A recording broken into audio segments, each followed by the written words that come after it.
sur Média TV.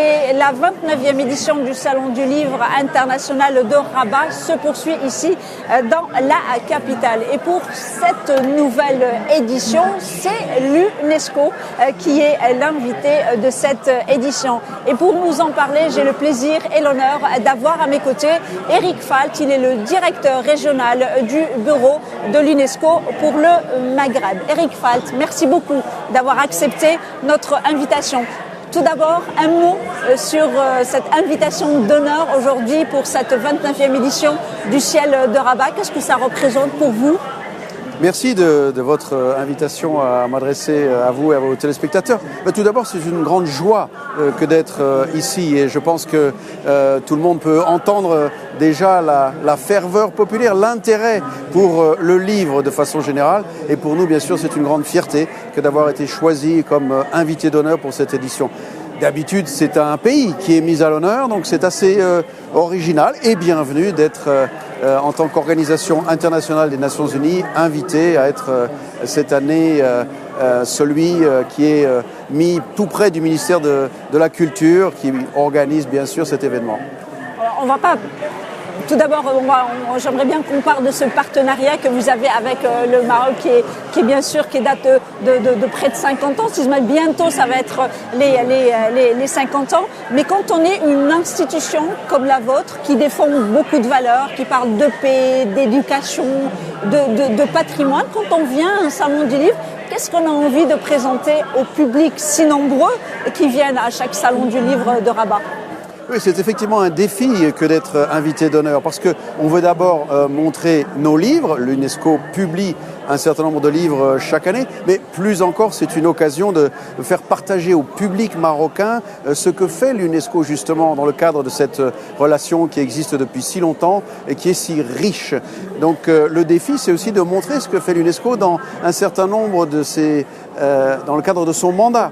Nous sommes sans doute plus connus pour ce que nous faisons dans le cadre de la culture et site du patrimoine, je suis sûr qu'on va en parler, mais il y a bien d'autres choses encore que fait l'UNESCO dans le domaine de l'éducation. Je dirais d'abord et avant tout, c'est là peut-être que le lien avec le Salon du Livre se fait, et puis aussi dans le domaine des sciences, dans le domaine de la communication et de l'information. Je pense que notre mandat est souvent mal connu, donc nous avons ici l'opportunité, avec un espace que vous avez découvert vous-même, qui est très dynamique, de montrer aux jeunes et aux moins jeunes tout ce que nous faisons justement avec le Maroc et dans la région de façon plus générale, puisque nous sommes fièrement basés à Rabat comme bureau régional couvrant les 5 pays du Maghreb. Donc cette diversité de notre mandat doit être accessible à tous. C'était un petit peu ça le défi.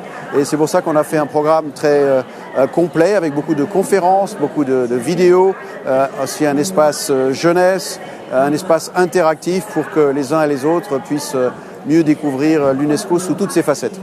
Alors justement, l'une des facettes, comme vous le disiez, donc c'est le livre. Vous, en tant qu'institution, quand vous venez justement dans cet espace, vous voyez ces éditeurs, ces librairies, ces espaces de jeunesse. Et on est en 2024, on parle de technologie, d'intelligence artificielle.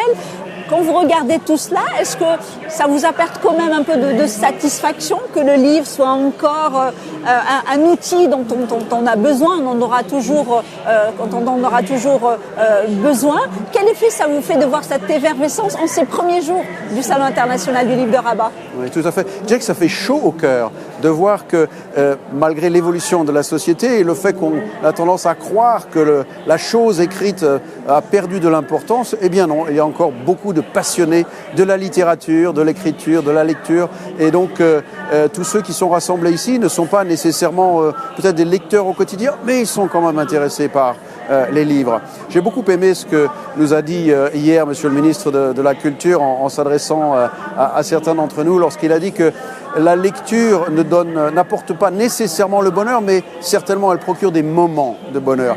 Et je crois que dans le monde si compliqué dans lequel nous vivons, nous avons tous besoin de ces moments de bonheur.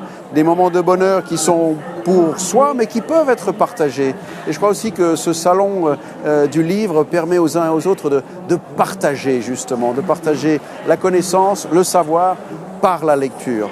On a tendance à oublier qu'aujourd'hui, oui, nous tous restons assez souvent concentrés sur nos téléphones et recueillons beaucoup d'informations par nos téléphones ou bien nos ordinateurs, mais la lecture, le livre reste le socle du savoir, le socle de l'apprentissage des uns et des autres, surtout pour les plus jeunes, n'est-ce pas ?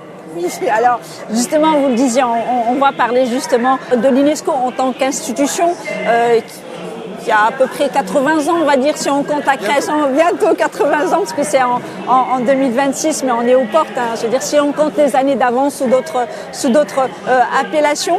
Quand vous regardez un peu cette effervescence autour de la culture aujourd'hui, et surtout depuis le Covid, autour du patrimoine, autour de la préservation de justement de toutes nos richesses, je ne parle pas que du Maroc, mais en tant que Maghreb, qu'est-ce que vous avez envie de faire pour que justement cela soit vraiment au cœur de votre action et pour que justement tous les pays avec lesquels vous travaillez puissent justement participer à cette préservation du patrimoine, à faire de la culture, à faire de l'éducation et faire de la paix, parce que la paix est aussi en ces moments de troubles mondiaux, faire justement de ces valeurs vos actions primordiales dans les 10 ou 15 ou 20 années à venir. Je crois qu'avec le Salon du Livre notamment, mais peut-être de plus en plus tous les jours depuis quelques années, nous voyons combien la culture est une partie de notre identité. La culture forme l'âme d'un peuple.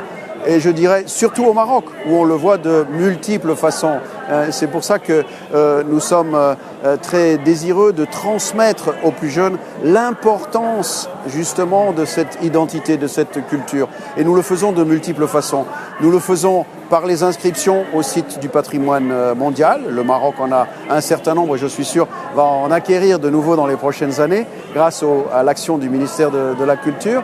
Nous le faisons aussi par d'autres actions. Nous travaillons par exemple avec le ministère du Tourisme et de l'Artisanat pour que les métiers d'aujourd'hui et d'autrefois qui sont menacés, et il y en a beaucoup, puissent être transmis aux plus jeunes. Nous avons un programme merveilleux avec le ministère du Tourisme par lequel chaque année nous désignons un certain nombre de métiers justement qui sont menacés et pour lesquels nous formons les plus jeunes. Voilà, c'est la transmission de cette culture qui est importante. Le monde moderne soumet les plus jeunes à des influences multiples et variées, mais nous sommes tous ancrés, n'est-ce pas, dans notre culture nationale, dans notre culture locale, et cette culture doit demeurer d'une façon ou d'une autre. L'UNESCO essaie de travailler avec les institutions, les partenaires concernés. Au passage, je voudrais mentionner aussi le secteur privé, pour que les plus jeunes soient sensibilisés à cela. Mercredi prochain, le 15 mai, par exemple, nous allons lancer une nouvelle série illustré sur le patrimoine mondial marocain pour que les plus jeunes puissent être pénétrés de son importance. Nous avons choisi symboliquement le Ksar d'Aïd Benadou qui a été inscrit en 1987, ça a toujours été mon préféré, mais qui a été inscrit en 1987 au patrimoine mondial justement pour le présenter aux plus jeunes. Et nous pouvons le faire grâce au soutien et le partenariat avec la fondation BMCE Banque pour l'éducation et l'environnement qui nous accompagne dans cette aventure. Nous allons dans les 2 prochaines années pouvoir préparer des livres en arabe, en amazigh, très important aussi, et en français, présentant justement ces sites du patrimoine, puisqu'il y a beaucoup de livres pour les plus jeunes aussi ici, ce qui est formidable. Il y en a assez peu, je dirais, qui sont focalisés sur la culture. Donc, multiplier ces partenariats, comme nous le faisons par exemple aussi avec la Fondation pour la protection du patrimoine culturel de Rabat, c'est très important aujourd'hui. Je pense que l'un des messages qu'il faut retenir, c'est que c'est cette transmission pour les plus jeunes, pour qu'ils n'oublient pas, pour qu'ils sachent d'où ils viennent, qui ils sont. Nous sommes ici au Maroc et c'est important qu'ils connaissent sans doute encore mieux leur identité personnelle. Alors justement, vous venez de le dire, l'UNESCO est l'une je dirais peut-être une des institutions qui travaille le plus en partenariat avec nos institutions marocaines. C'est-à-dire que l'UNESCO ne vient pas avec un programme que l'on applique, mais aujourd'hui le partenariat public-privé ou public-public, en tous les cas, la diversité est là et justement les offres sont là. Comment justement il se fait ce partenariat-là? Par exemple, vous travaillez avec des fondations de banques privées, mais vous travaillez également avec le ministère. Je pense que vous travaillez aussi avec l'éducation, nos ministères, vous travaillez avec eux. Donc comment il s'est fait ce partenariat et comment cette confiance justement elle s'est établie au fil de ces 50 ans, un peu plus que le Maroc est membre de l'UNESCO, et ce travail justement que vous faites ensemble main dans la main pour le patrimoine, l'éducation et encore la culture au Maroc et bien évidemment dans le Maghreb, bien évidemment. La collaboration avec le Maroc, vous l'avez déjà souligné, existe depuis plusieurs dizaines d'années. J'ai l'impression pour ma part qu'on a atteint presque une espèce d'âge d'or, puisqu'il y a tellement de manifestations à l'heure actuelle, que ce soit ici au Maroc, mais aussi à Paris, au siège de l'UNESCO, où le Maroc est très actif, et partout ailleurs, qu'on sent véritablement toute cette activité atteint, je l'espère pas encore son zénith, mais en tout cas qu'elle est très pleine. Nous travaillons avec beaucoup de ministères, vous l'avez souligné. Pendant le salon international du livre et de l'édition, nous allons aussi, par exemple, lancer une nouvelle étude sur l'état de préparation du Maroc à l'intelligence artificielle. C'est un des autres focus de notre présence ici au salon du livre. Le Maroc s'est érigé en pionnier en matière d'intelligence artificielle, non seulement pour le pays, mais aussi dans tout le continent africain. Nous avons un nouveau centre UNESCO, labellisé UNESCO, qui est le centre AI Movement, basé ici à Rabat, au sein de UM6P. Nous avons aussi d'autres travaux en cours sur l'intelligence artificielle et nous aurons l'occasion, donc, dans quelques jours, avec le ministère de la Transition numérique, de lancer cette étude. Ce ne sont là que quelques exemples pour montrer justement ce que nous disions tout à l'heure, la diversité des échanges entre l'UNESCO et le Maroc. Merci beaucoup, Rit Falt, d'avoir accepté notre invitation. Je rappelle que vous êtes le directeur régional du bureau de l'UNESCO Maghreb. Comme ça, je ne dis pas des bêtises, et que votre institution, l'UNESCO, était l'invité de la 29e édition du Salon international du livre de Rabat. Merci encore à vous, chers téléspectateurs, pour votre fidélité. Restez avec nous, l'information se poursuit sur nos différents canaux, Média TV Arabique, Média TV Maghreb, et bien évidemment sur notre média digital, medianews.com.